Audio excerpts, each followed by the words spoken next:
Muy querido amigo y hermano masón Felipe de Jesús Pliego Platas, muchas gracias por acompañarnos en esta cabalística quinta emisión de la quinta época de nuestras charlas entretenidas. Buenas noches, mi querido Rafa, y buenas noches a todos los internautas, todos los que nos están viendo en este momento. Un verdadero placer estar contigo para compartir precisamente algunas cosas relacionadas con la masonería y en este caso específicamente con la educación, Muchas ámbito donde gracias. Gracias, yo desde Felipe. hace mucho tiempo me he movido, ¿no? Amigos internautas, muchas gracias por su compañía y sobre todo por sus opiniones y comentarios que nos envían. Nos enriquece mucho porque nos permite ir escogiendo los temas que a ustedes les agradan, pero además lo más importante es compartir las opiniones, lo que estamos de acuerdo, lo que no estamos de acuerdo, y les agradezco mucho su intervención. Esperamos que el tema de hoy les resulte tan útil e interesante como lo es para el profesor Felipe de Jesús Pliego y para este servidor de ustedes. Es algo que nos atrae muchísimo, siempre estamos en este tipo de discusiones y siempre sale a relucir el tema del alma, de la educación, estas cosas tan trascendentes. Mi querido Felipe de Jesús, déjame aprovechar tu amplia experiencia como docente, y es una experiencia que has adquirido pues, de las muchísimas generaciones de alumnos que has atendido. Ya ni discutir todo el tiempo que dedicaste ahora antes de tu retiro de la actividad docente, pero pasaste por muchos años de experiencia, entonces es lo que quiero aprovechar. Y te quiero preguntar, para empezar nuestra charla de hoy, acerca del banner con el que abrimos nuestro programa. En este banner dice que la educación, o pregunta si la educación es alimento del alma.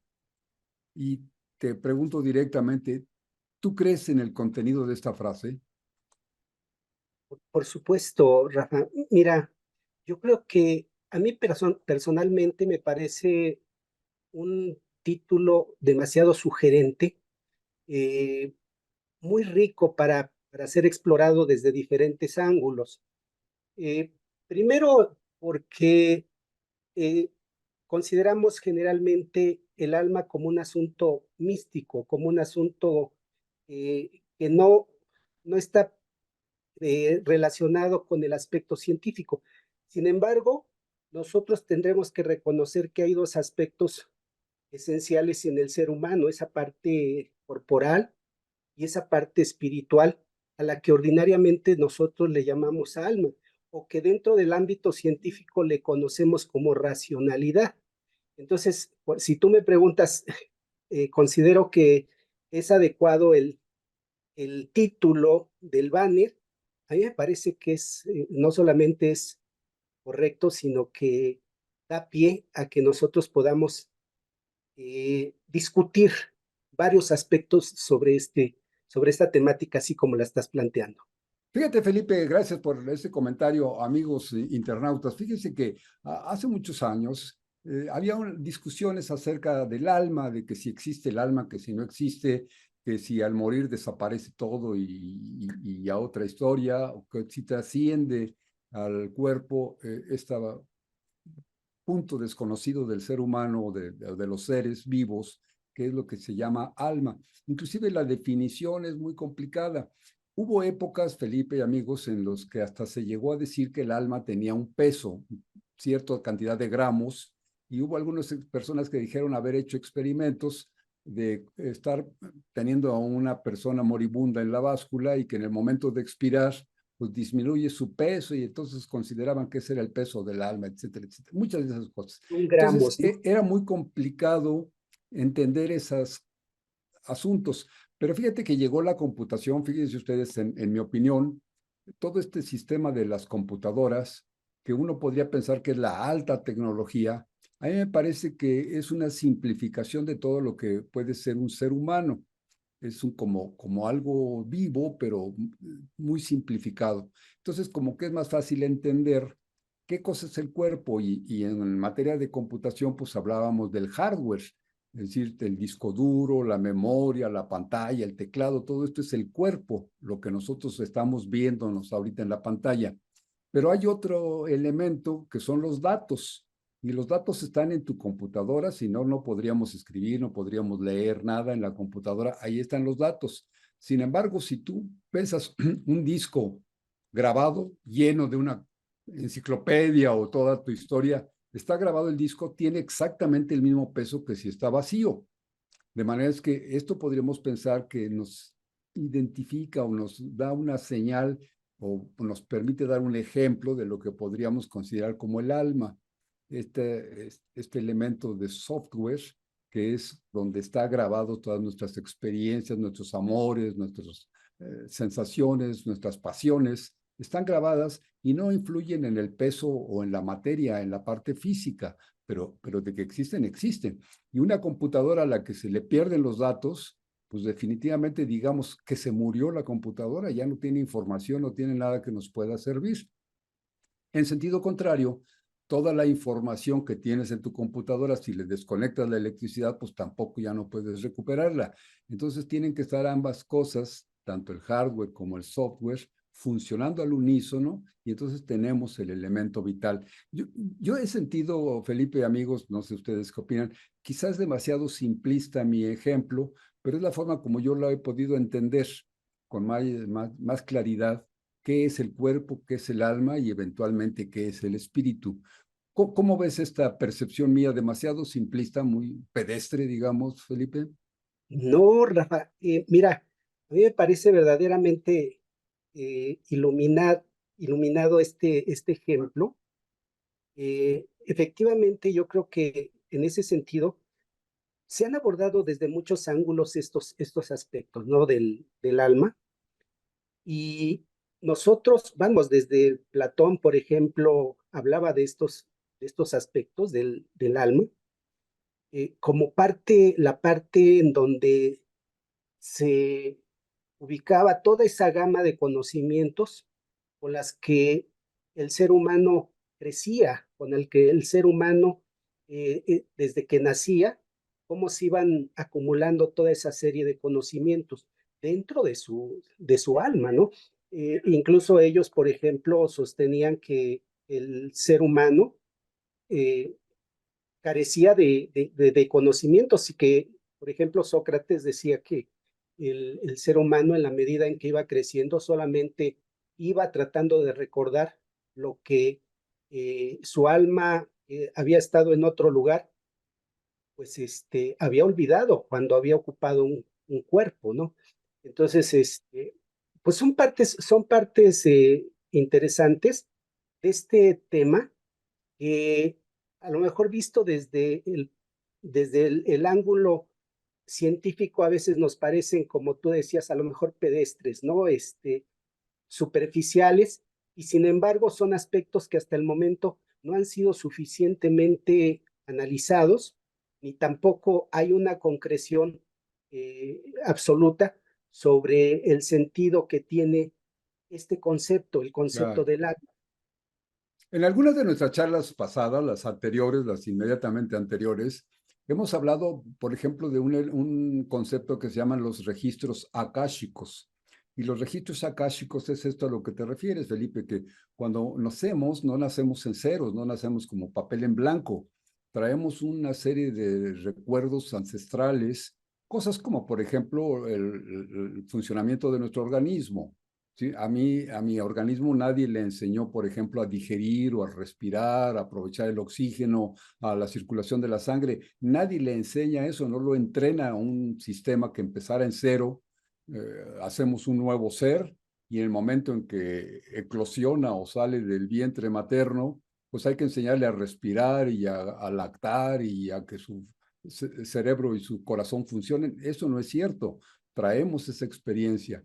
Y dentro de esos conocimientos también traemos muchas otras experiencias. Por eso teorías como la reencarnación o la resurrección, el espiritismo, todos esos temas que ya sabes, ¿qué te puedo contar, Felipe? Tú eres experto en masonería y en masonería se estudia con mucho detalle, con mucho respeto ese tipo de teorías, sin que nadie quiera imponer una forma de razonar, una forma de definir estas cosas, no se imponen, pero se procura estudiar con mucho detenimiento todos esos temas y creo que son emocionantísimos.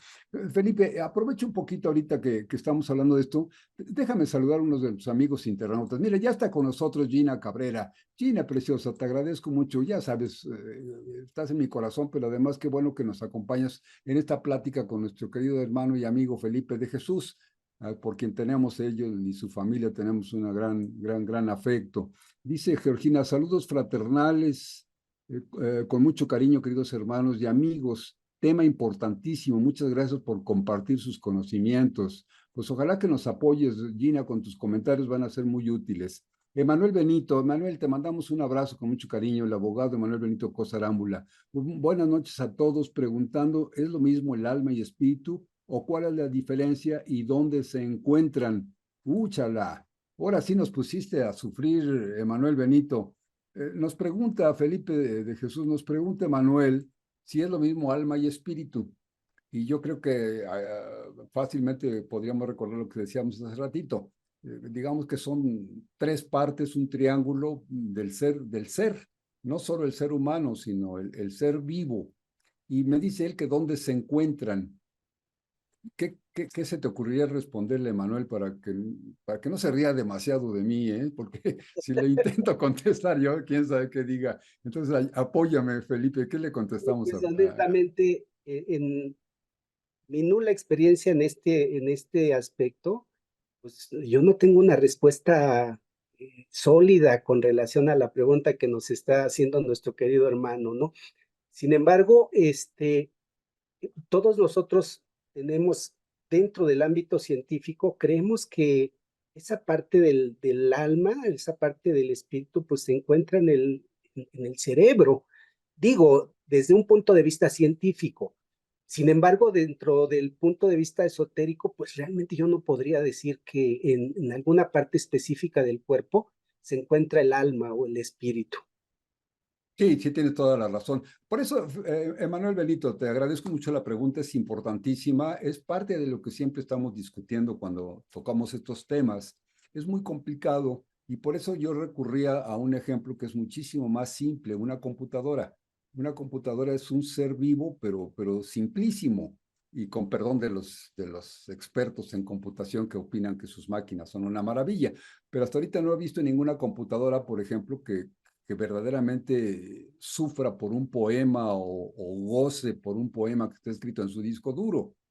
Es decir, nosotros podemos llorar o podemos reír al leer algo que está en un papel o que está en el disco duro, pero la computadora, pues no creo que sienta hasta ahorita, no se ha sabido ahí que la inteligencia artificial y demás, pero escribe un hermoso poema o pone una hermosísima pintura en la imagen y no creo que la computadora se conmueva. En cambio, nosotros al ver, por ejemplo, Felipe, ahorita recordando lo del banner famoso con el que iniciamos nuestra transmisión, decía que si la educación puede considerarse un alimento del alma.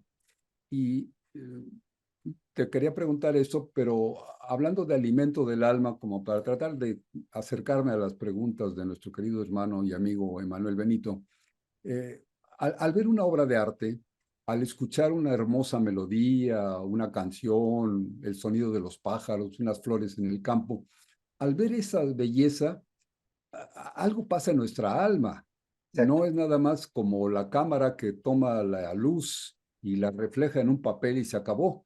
Y yo he salido, por ejemplo, de paseo a tomar fotografías y veo un paisaje hermosísimo o X y lo capto en mi cámara. La cámara puede ser de buena calidad, lo que tú quieras, pero cuando regreso y veo el cartoncito, veo la imagen, la verdad es que no tiene nada que ver con lo que mi espíritu sintió al observar aquella belleza. Una puesta de sol en el mar, por ejemplo, lo captas con tu camarita y pues es lo mismo que podrías hacer con Photoshop, no pasa nada. Pero el momento que lo gozaste, pues hasta se estremece el cuerpo, se estremece la materia por la sensación. Entonces, nos pregunta Manuel, ¿dónde están el espíritu y el alma? Yo digo que están en todo el cuerpo, es justamente ese software, esos datos que está en la computadora que somos nosotros. pero infinitamente superior en cuanto a capacidades de sufrir, de gozar, de amar, de todo, ¿no? Hasta las pasiones como el odio y todo, pues también están incluidas. No recomendamos que nadie tenga odios, pero es parte de las pasiones del alma. Entonces, esos alimentos, Felipe, ¿tú crees que sí nos alimentamos nuestra alma cuando admiramos la belleza? Por supuesto, yo creo que hay muchos elementos de los cuales nuestra alma se alimenta cotidianamente. Hace un momento tú hablabas de estas bellezas que cotidianamente nosotros tenemos, con los cuales nosotros tenemos contacto en la vida cotidiana. Digo, el hecho de ver un amanecer, el hecho de ver, por ejemplo, de escuchar la primera sonrisa de un niño que nos hace estremecer, como tú decías, el alma, o más bien hay aspectos que nos hablan o que nos dicen, que nos van diciendo, el alma no se encuentra específicamente. Yo hace un momento decía, posiblemente dentro del ámbito científico nosotros podríamos decir que se ubica en el cerebro. Sin embargo, cuando nosotros tenemos este tipo de experiencias, eh, el, la belleza que nosotros observamos en la naturaleza, el primer sonido que emite un bebé cuando nosotros lo vemos nacer, eh, pero no solamente eso, no solo la belleza, sino también el dolor de ver a una persona que muere, por ejemplo, una persona con la cual nosotros tenemos un vínculo muy especial, nos hace sufrir absolutamente en todo. El cuerpo lo sentimos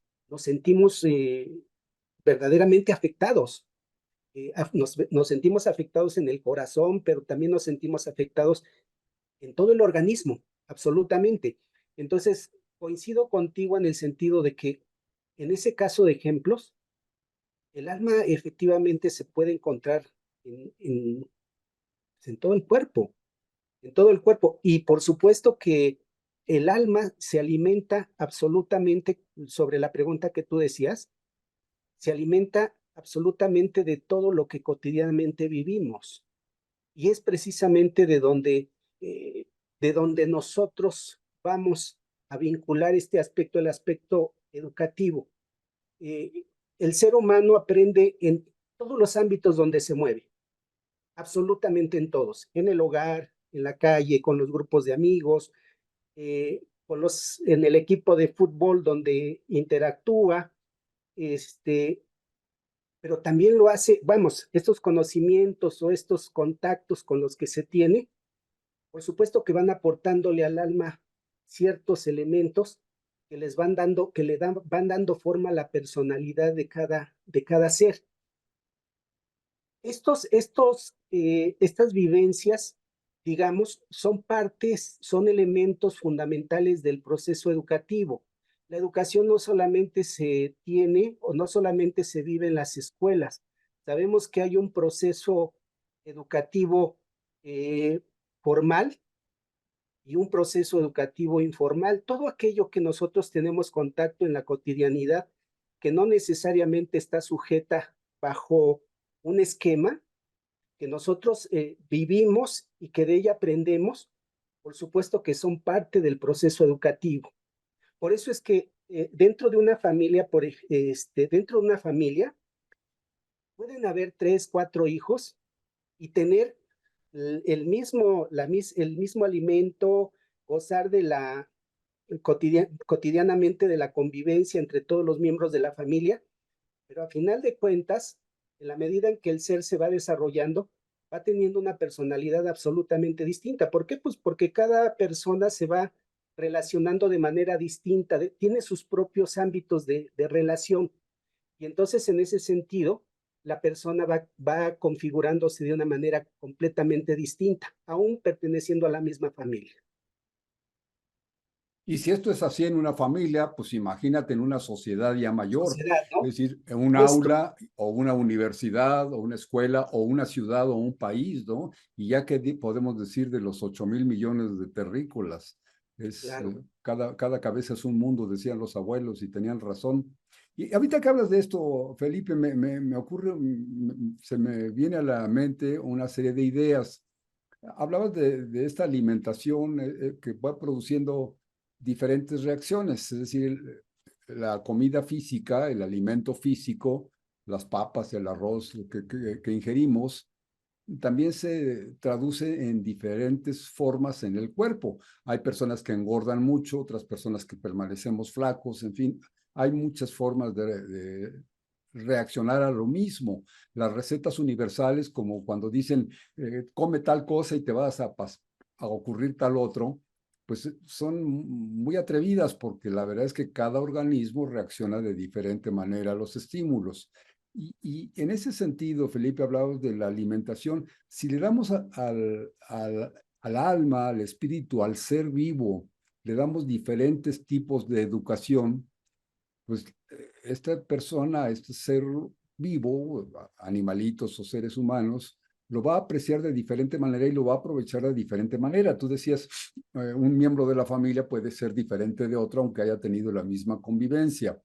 Entonces, cuando nos educamos, Felipe, pues habrá algunos que, volviendo a los ejemplos, a materializar la idea, si estamos hablando de educación, pues son conceptos, son teorías, son pensamientos, son opiniones. Y si hablamos de alimentos físicos, pues son harinas y azúcares y demás. Alguien lo digiere y se pone gordito. En el otro aspecto, en el del alimento espiritual o alimento del alma, alguien lo digiere y a lo mejor pues se refleja en gran felicidad, pero alguien lo puede tener como gran motivo de tristeza o de melancolía o cosas así. Inclusive los estados depresivos, que algunas personas la quieren resolver con pastillas, pues los estados depresivos también son resultado de la forma de digerir cómo se procesa. lo que entra pues por todo el pensamiento, por todos los órganos de percepción y la forma como lo digiere el ser humano. Si el término es digerir, quizá no es correcto, pero la forma como lo asimila el ser vivo, pues es diferente de otros. Y en ese sentido, Felipe, ustedes como maestros en el aula, han tenido, pues en su formación, como cuando eran estudiantes y aprendieron a ser docentes, pues les dieron una serie de teorías. Luego estas teorías me imagino que con la práctica, como ocurre en todas las profesiones, se va modificando. Llega el momento en que el profesionista aplica sus conocimientos de diferente manera de que como se los dieron en la escuela. La misma práctica te va modelando. Pero después hay nuevas teorías, como lo que ha ocurrido en estos últimos tiempos, en los que con el presidente López Obrador se ha hablado de la nueva escuela mexicana. ¿Cómo nos podrías ayudar a ilustrar un poquito en este sentido? ¿Cuál es la diferencia de alimentación espiritual o anímica que da una nueva opción de la escuela mexicana en comparación con lo que estábamos acostumbrados a recibir en el pasado reciente? Claro, claro, Rafa. Qué interesante planteamiento, ¿eh? Mira, yo creo que los modelos educativos que se han puesto en práctica dentro de nuestro sistema educativo han respondido fundamentalmente a diferentes condiciones. Vamos, desde el, el modelo en el eh, que se manejaba del estímulo-respuesta, hasta el cognoscitivismo, que es vamos, el sustento con el cual se ha elaborado ciertos modelos o los últimos modelos educativos, varía completamente distinto. Vamos, por ejemplo, el conductismo al que me refería en este modelo del estímulo-respuesta, se consideraba que el alumno era un recipiente al que había que de vaciarle todos los conocimientos. Y entonces el maestro específicamente se dedicaba nada más a llenar una serie de conceptos para que el alumno los aprendiera, los memorizara, si los hiciera suyos. Sin embargo, en la medida en que el contexto social ha ido cambiando, también ha existido la necesidad de que los modelos vayan modificándose. Es decir, porque los conceptos también de aprendizaje van cambiando, se van modificando. En este caso, el cognitivismo, por ejemplo, nos plantea la idea de que el alumno no es un ente vacío, no es un recipiente al que hay que llenar, sino que el alumno hay que buscar los modos, los mecanismos para que él mismo vaya encontrando, vaya articulando sus propios conceptos. Es decir, ya no es dárselos ya elaborados, sino que el alumno, a través de la guía del maestro, vaya paso a paso o lo vaya conduciendo para que él mismo vaya encontrando la articulación o vaya articulando los elementos para ir estructurando las concepciones, los conceptos. Es decir, ellos van construyendo su conocimiento. Entonces, hay vamos, aquí en este ejemplo en el que estoy colocando dos modelos educativos, es abismal la forma como se opera dentro de una escuela. Y la nueva escuela mexicana, eh, recoge también este concepto del cognitivismo, en el que se plantea la necesidad de que el maestro solamente articule actividades para que el niño o los alumnos vayan a través de esta serie de actividades, ellos vayan construyendo el conocimiento, lo vayan articulando, porque es una forma también distinta. Vamos, cuando en el conductismo, espero no estar redundando mucho, en el conductismo, eh, cuando se baseaba simplemente en una serie de conceptos, una serie de datos históricos o datos matemáticos o sobre el español, de todas las materias que nosotros solemos trabajar en la primaria. Al cabo de algún tiempo, digamos, a lo mejor en un ciclo escolar, el niño lo sabía de memoria, pero al paso del tiempo, a lo mejor al año, a los 2 años, el niño ya no recordaba absolutamente nada. ¿Por qué razón? Porque pues este tipo de memorización, este tipo de aprendizaje tiene un, una temporalidad. O sea, nosotros no podemos aprendernos de memoria cierto concepto y mantenerlo para toda la vida. Entonces, lo que plantea precisamente la nueva escuela mexicana es que el niño vaya elaborando sus conocimientos a través de una serie de actividades con la finalidad de que él estructure sus propios conceptos, su propio conocimiento, y se tiene la idea de que este tipo de trabajo, este tipo de organización dentro del proceso de conocimiento, pues tiene más durabilidad, va a permanecer mucho más dentro del sistema de conocimiento del niño, del alumno. Sí, más o menos te estoy entendiendo. Es decir, ya no estamos pensando en el simple recipiente al que te referías, que lo llenas de información, Así sino es, permites que se vayan desarrollando criterios. Y entonces presentas exactamente. una realidad y el alumno saca sus conclusiones. Pero ahí es donde yo no entiendo muy claramente. Sí se requiere la mano guía de los maestros, de los profesores o profesoras, porque yo no entendería el hecho de que me dijeras, pues a ver, te voy a enseñar matemáticas y a ver, pues descúbrele cómo le vas a hacer, ¿no? No, no, Vendríamos a no, las de hecho no se, experiencias. Hay que dar conocimientos, dar claro, guías. Por ejemplo, en el arte, Felipe, una escuela de pintura. Yo te pido que traigas tu caballete con tu lienzo en donde vas a pintar tus 6, 8, 10 pinceles de diferentes medidas, tus 14 tubos de colores, y ahora te pongo enfrente y te digo, haz lo que quieras y desarrolla tu estilo como tú quieras, embarra los colores como se te antoje. Yo creo que sí se requiere dejar tu creatividad, que tú hagas tu pintura, pero yo debo de enseñarte técnicas y debo enseñarte cómo mezclar colores y cuáles son las mejores posibilidades y cómo, pues, cómo representar la luz y la oscuridad y los brillos y los reflejos y todas estas cosas, inclusive pues cómo captar las proporciones y cómo dibujar la perspectiva. Si no hay una guía de maestro, yo no estoy muy seguro de que pueda dar buen resultado dejar que el docente decida qué aprender y cómo aprender.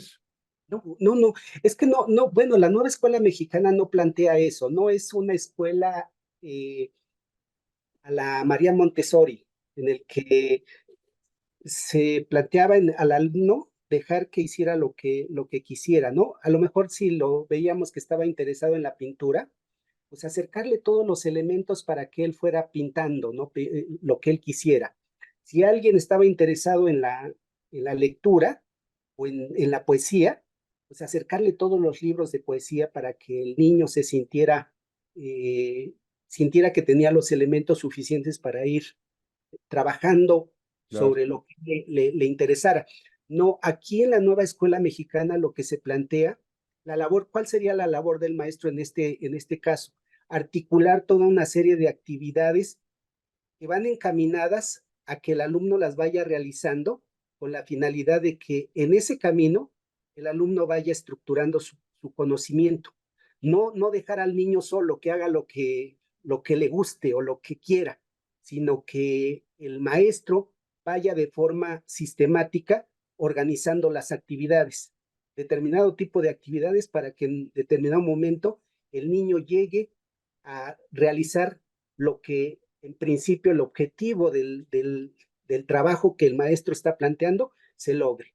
Ese es fundamentalmente el trabajo que en este caso la nueva escuela mexicana está planteando. Sí, me das mucha información, sí, capto diferente lo que estaba yo así como volando.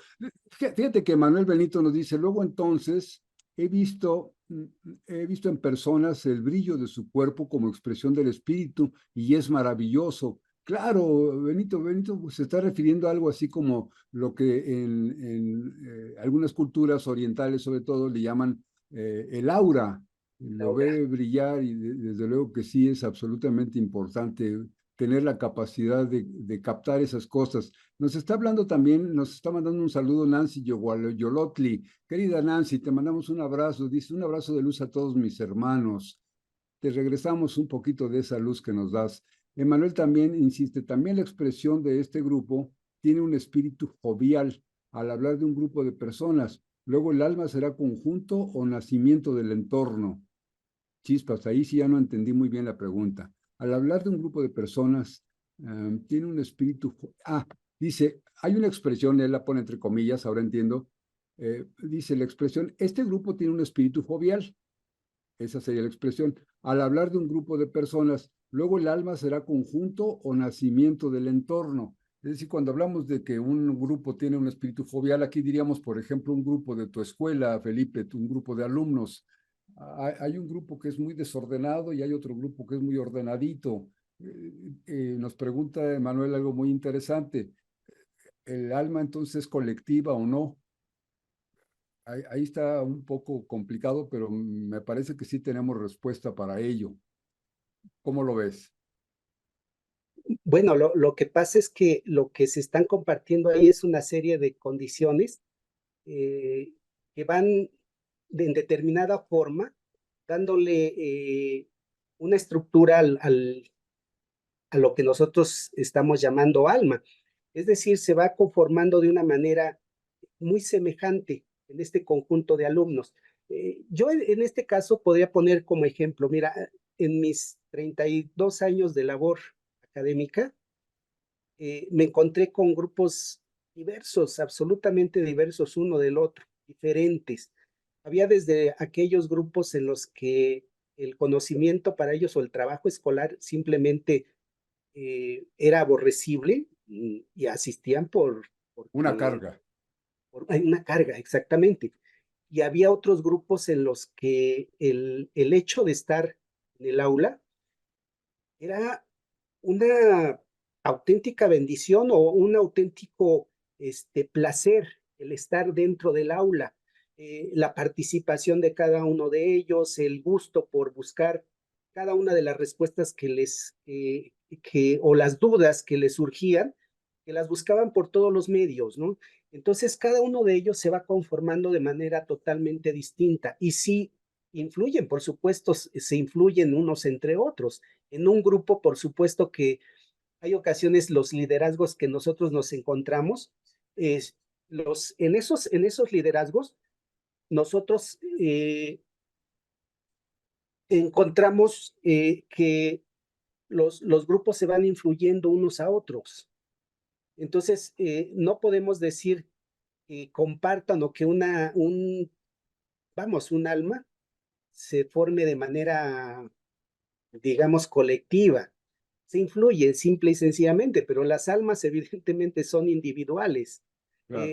Ojalá y eso pudiese ser posible, ¿no? Porque entonces, pues nosotros nos encontraríamos, ojalá pudiésemos contar con cientos de amados nervos o cientos de Albert Einstein, ¿no?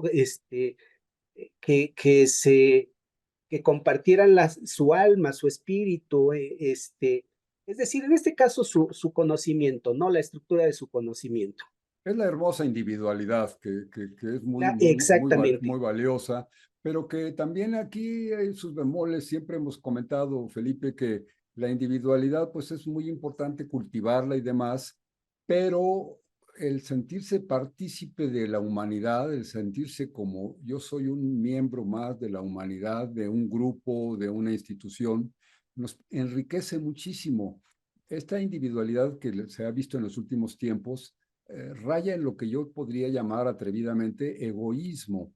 El solamente pensar, como muchos consejos que nos dan en las redes sociales y en algunos libros de esos que se venden en las cafeterías, en los que se dice, tú nada más preocúpate por ti y manda al diablo a todos los demás, ¿no? Y si a alguien no le gusta cómo eres, pues es su problema y olvídate, ¿no? Al mismo tiempo que dan esos consejos de individualismo a ultranza, por el otro lado, te están pidiendo que seas más humanista y que cuides al entorno y que cuides a la naturaleza y que cuides el agua porque nos vamos a quedar sin agua.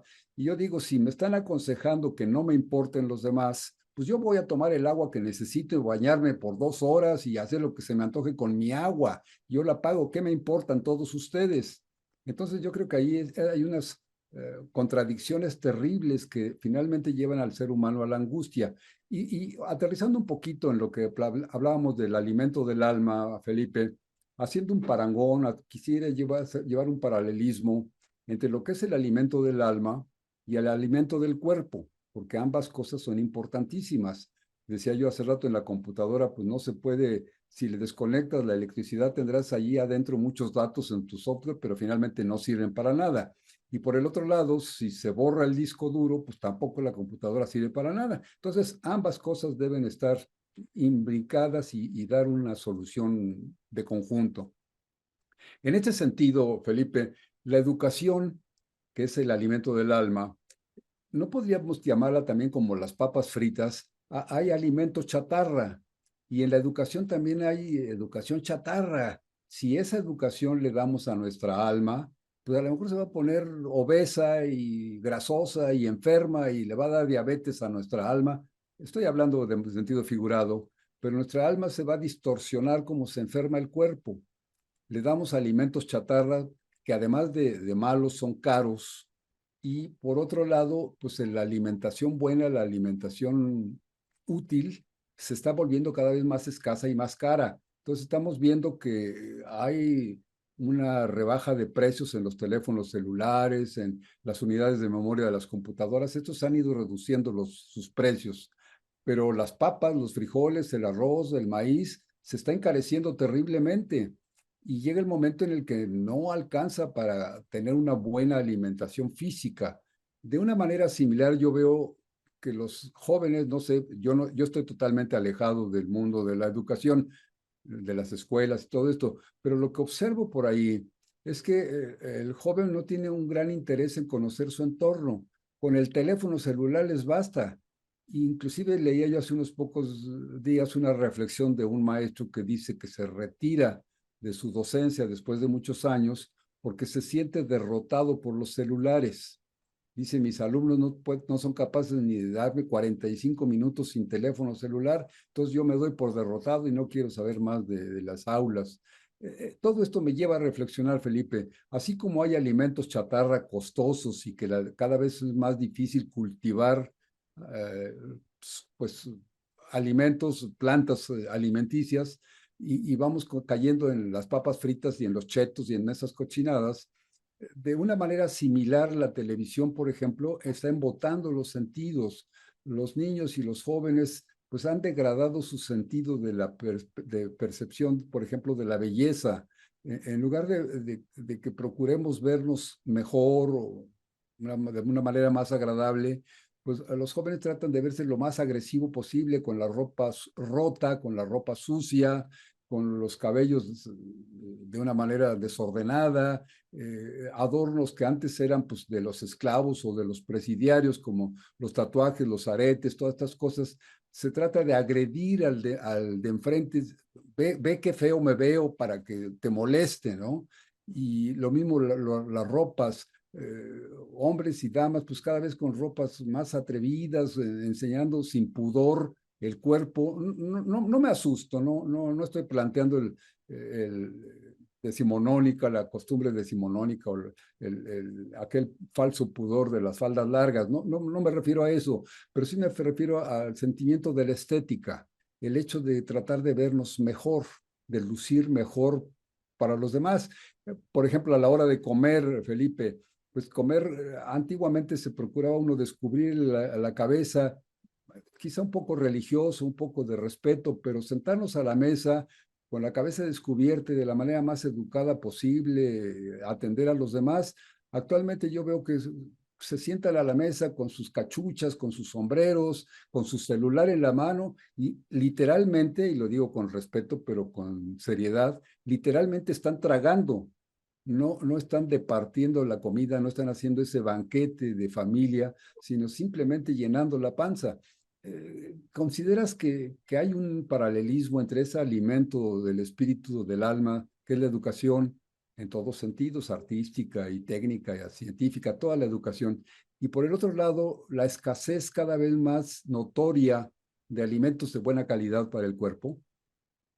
Sí, sí, por supuesto, mi querido Rafa. Mira, en el caso de, primero, en este paralelismo que tú estás señalando con relación a los alimentos del alma, que si también hay alimentos chatarra para el alma, pues por supuesto, ¿no? Los jóvenes, la población en general hoy día está expuesto a una serie de condiciones en las que tiene eh, contacto con, vamos, toda una serie de elementos que de alguna forma, digamos que no aportan o aportan muy pocas cosas positivas a su formación, ¿no?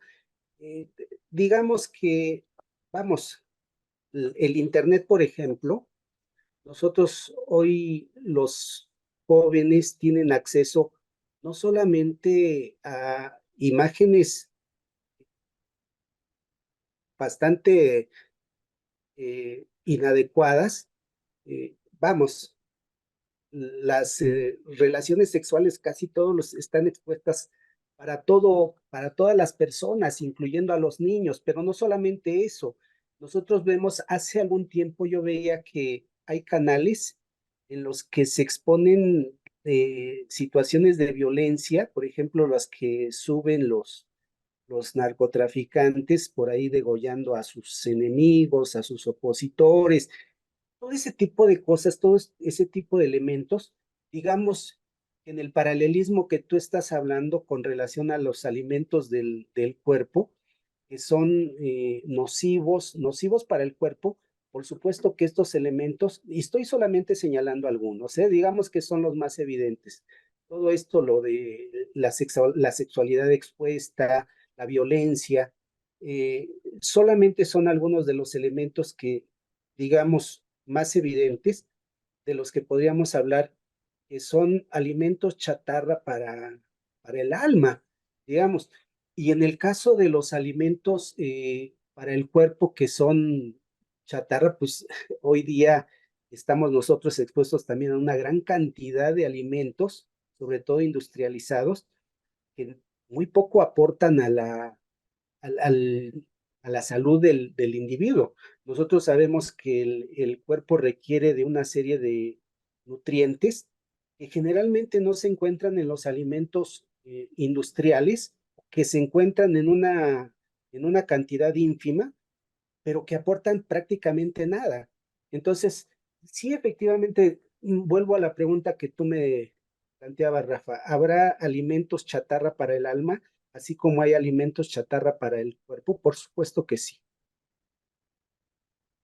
Ah, qué interesante. Déjame, mira, nos está escribiendo una persona que se llama Astrophytum Victory. Astrophytum Victory, qué bonito nombre. Hola, buenas noches, dice. Los nuevos modelos educativos son interdisciplinarios y multidisciplinarios, ¿Sí? donde el alumno aprenderá de forma visual, auditiva y kinestésico. Ah, pues qué buena opinión, qué bien, o sea que los nuevos modelos como que se van redondeando, van siendo más complejos. Llegando al ejemplo que dábamos hace rato, entonces serían alimentos realmente pues nutritivos en todos sentidos, no solamente en el sentido de dar energía o solamente dar calorías, sino dar verdaderamente alimentación al espíritu. Hortensia Rodríguez, Horten querida, te mandamos un abrazo con todo el cariño y la gratitud porque nos acompañes. Dice, en las anteriores propuestas educativas, el maestro solo transmitía conocimientos y el alumno era un receptor sin una reflexión profunda. En la actual propuesta, el centro es el alumno y el maestro no es un transmisor, sino un guía, por lo que su papel es guiar al alumno en la construcción del conocimiento, considerando los objetivos del grado. Ya se me perdió. Considerando los objetivos del grado, pero además no seguir con la separación del conocimiento por área, sino de relacionar las diferentes áreas. También se propone trabajar en conjunto o en equipos para dejar la individualidad y darle mayor importancia al trabajo colaborativo. Esto me encanta, Orten, qué bonito que lo estás diciendo. Ojalá que así esté funcionando o que así funcione. El papel de guía del docente también permitirá al alumno ser más reflexivo para que sea capaz de elegir lo que le permita fortalecer de la mejor manera el alma y el espíritu, permitiéndole ser un mejor ser humano. Chispas, esto es un poema, Orte, muchas gracias, muy bonito. Dice, hola, buenas noches, Nancy Yogualdiolotli, qué bueno que andes por acá. Me imagino que se está refiriendo a Felipe de Jesús. Pues qué bueno, Nancy. Oye, esto que nos acaba de decir Orten, pues me llena de entusiasmo porque les comentaba yo, amigos, y desde luego debo insistir en ello. No tengo la experiencia que tiene Felipe de Jesús, no conozco nada de esto, pero pues aprecio a uno las cosas en la vida.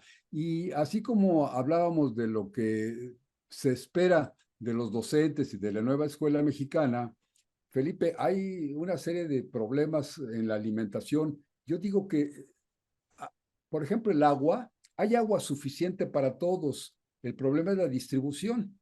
Por un Es, lado hay unas colonias llenas de albercas desperdiciando el agua y por el otro lado hay países enormes que están sin agua, que están muriéndose de sed. Entonces no hay una buena distribución. Y lo mismo ocurre con los alimentos. Yo creo que alimentos hay suficientes como para que todos pudiéramos comer a un buen precio. Me imagino las toneladas, si algunos de ustedes, nuestros amigos, se dan una vuelta, por ejemplo, en la central de abastos de la Ciudad de México, son toneladas de comida que se tira a la basura y así que es. materialmente ya no hay manera de aprovecharla porque ya está echada a perder, no se consumió y se tiene que tirar a la basura. Vas un poquito a las regiones, por ejemplo, de Oaxaca, donde se produce el mango, y ves toneladas de mangos tirados en el piso y nadie los recoge porque es más costoso recogerlos y traerlos a las ciudades que dejar que se pudren en el campo.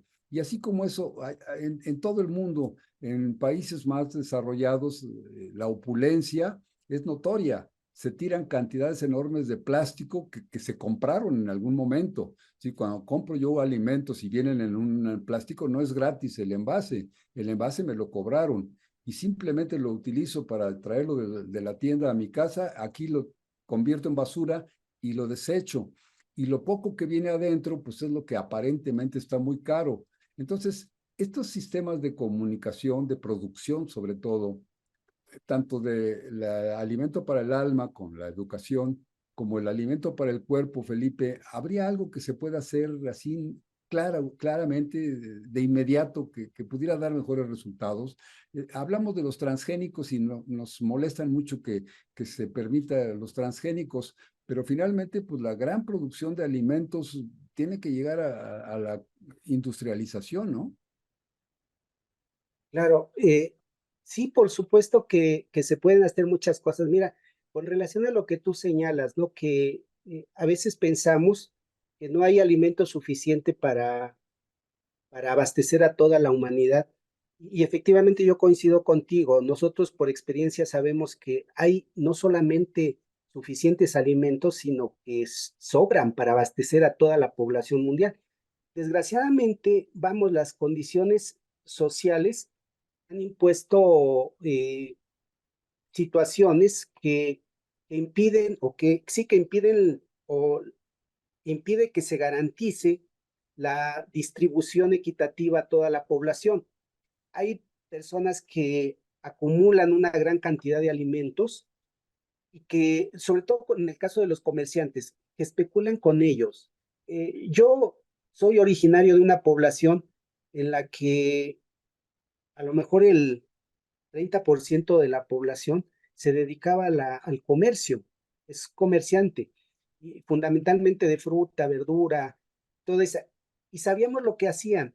Es decir, este tipo de personas prefería, por ejemplo, tirar, porque los veíamos en el campo, toneladas de fruta, en lugar de bajar el precio de este tipo de mercancía, para que lo disfrutara a lo mejor las personas con menos recursos Hay una económicos. frase, te interrumpo, pero rápido, es una frase muy famosa entre las personas comerciantes, los mercados. Dicen, mi fruta bien vendida o bien podrida. Exactamente. Eso es desgraciadamente, vamos, uno de los principios que rige el comercio aquí en México, ¿no? Pero que se puede hacer muchas cosas con relación a esto para abastecer o para tener alimentos suficientes, sobre todo en los sectores en donde se carecen de todo eso. Claro que sí se puede, ¿no? Digo, hay diversos mecanismos. Desgraciadamente hoy día la población también está ajena al proceso de producción de estos alimentos. Vamos, lo que es los alimentos básicos, digamos, el jitomate, la papa, que se pueden producir de manera local o de manera para el autoconsumo en las casas, se pueden producir, pero la mayoría de las personas no saben cómo producirlo. Y sin embargo, son procesos muy sencillos, muy básicos, pero como tú decías hace un momento, hoy desgraciadamente la mayor parte de la población está metido en los medios de comunicación que que poco aportan, sí aportan porque nosotros sabemos que hay una serie de información dentro de todas estos elementos, pero que no han sabido, no se han sabido utilizar adecuadamente. Vamos, si nosotros nos metemos en internet y buscamos cómo producir papas, por ejemplo, ahí nos vamos a encontrar con una serie de sugerencias,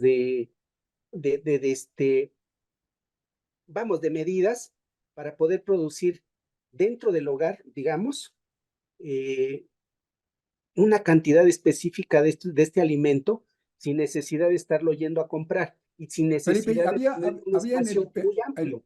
en el pasado había una figura cuando yo era chavo que era la parcela escolar. De la En las escolar, exacto. escuelas había parcela escolar. ¿Qué me puedes decir de eso? Bueno, en el caso de la parcela escolar fue un concepto que surgió durante el gobierno del presidente Lázaro Cárdenas, durante la formación o la creación de las escuelas normales rurales, que fueron las que fundamentalmente estuvieron trabajando con ellas. Mm, Yo tuve contacto con la escuela de Tenería, que se encuentra en Tenancingo, en el Estado de México, y supe exactamente la forma como trabajaban. La, la escuela normal rural, eh, en la escuela normal rural vivían todos los alumnos, pero para poder abastecerlos de alimentos o del dinero que requerían ellos para su sustento, ellos estaban obligados a trabajar eh, parcelas, grandes extensiones de terreno que tenía la escuela, y ahí producían alimentos. Esos alimentos o los utilizaban para su consumo o los vendían para producir, para obtener fondos y en forma posterior venderlos, ocuparlos para su personal alimentación. Y en las escuelas primarias ocurrió algo semejante. Todavía hoy día, por ejemplo, la población de donde soy originario, hay una escuela primaria que tiene tres parcelas escolares que desgraciadamente han sido olvidadas ya con el propósito para lo que fueron creados. Digo, son ocupadas por personas que ni siquiera tienen un vínculo estrecho con la escuela, pero ya no son los alumnos los que producen, sino que ellos los producen para su uso y para su beneficio personal. Sin embargo, originalmente las parcelas escolares fueron creadas precisamente para eso, como un medio también específico de educación, es decir, para que el niño o los alumnos supieran cómo producir determinado tipo de alimentos. La agricultura como tal, ¿no? En ese caso se está desperdiciando un maestro universal extraordinario de grandes capacidades, que es la televisión, Felipe. La televisión podría ser un auxiliar de ustedes, los maestros, un auxiliar de la humanidad, y no simplemente un explotador que vende exclusivamente, vende conocimientos chatarra. Y ya no solo eso, hasta la diversión es chatarra, las modas son, todo es chatarra. Creo que la televisión es algo que debería de entrar en el control pues humano, ¿no? De una manera muy especial. Felipe, déjame comentarte, porque Orten, casi se nos está terminando el tiempo, te quiero decir. Y ya sabes que siempre se nos va el tiempo, ya cuando nos damos cuenta del reloj ya se nos fue y ya no pudimos incidir en algunas dudas que teníamos. Pero Orten está diciendo algo que casi me parece que sería como redondear el tema. Dice, cuando la educación logre una buena alimentación del alma, el espíritu mejorará y será capaz de alimentar al cuerpo con una buena alimentación. Yo creo que está así como que dándole la vuelta completa a lo que estamos platicando, Felipe. ¿Cómo Exactamente. redondearías lo que estamos platicando? Me quedaron cosas pendientes. Una gran crisis alimentaria en el mundo, una terrible crisis alimentaria del espíritu, organizaciones que el ser humano ha querido construir, como la Organización de las Naciones Unidas, la ONU, aquí en nuestra Latinoamérica, la OEA, que son elefantes blancos que no han servido para nada. Y cuando digo para nada, lo digo con plena conciencia, no sirven ni para detener una guerra, no sirven para libertar a Julian Assange, no sirven para conseguir alimentos o agua para todos, en fin, son grandes mastodontes, elefantes blancos que no han servido para nada. Como seres humanos, como maestro, como alumnos, ¿cómo redondearías este concepto, Felipe? ¿Qué nos recomiendas como maestro? Mira, Rafa, a mí me parece que el nuevo modelo educativo que se está implementando en este último año, bueno, este año es que se está estrenando un nuevo modelo educativo en México.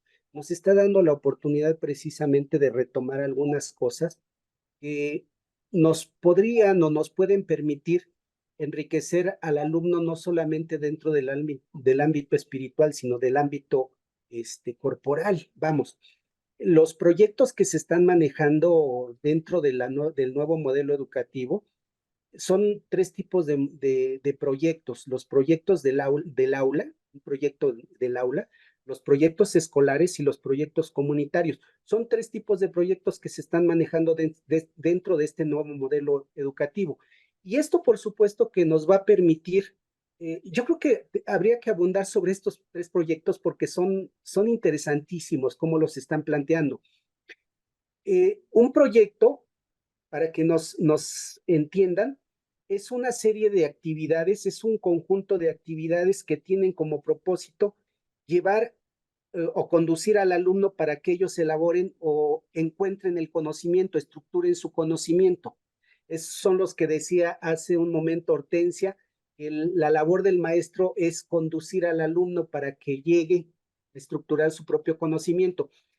Entonces, en ese sentido, el nuevo modelo educativo nos está permitiendo la oportunidad precisamente de estructurar unas nuevas condiciones para que el alumno no solamente tenga la posibilidad de tener eh, de tener la posibilidad de que tenga una buena formación espiritual, en este caso, porque los proyectos que se están manejando dentro de la nueva escuela mexicana plantean no solamente una formación intelectual, sino una formación moral, una formación cívica, es la que se está planteando.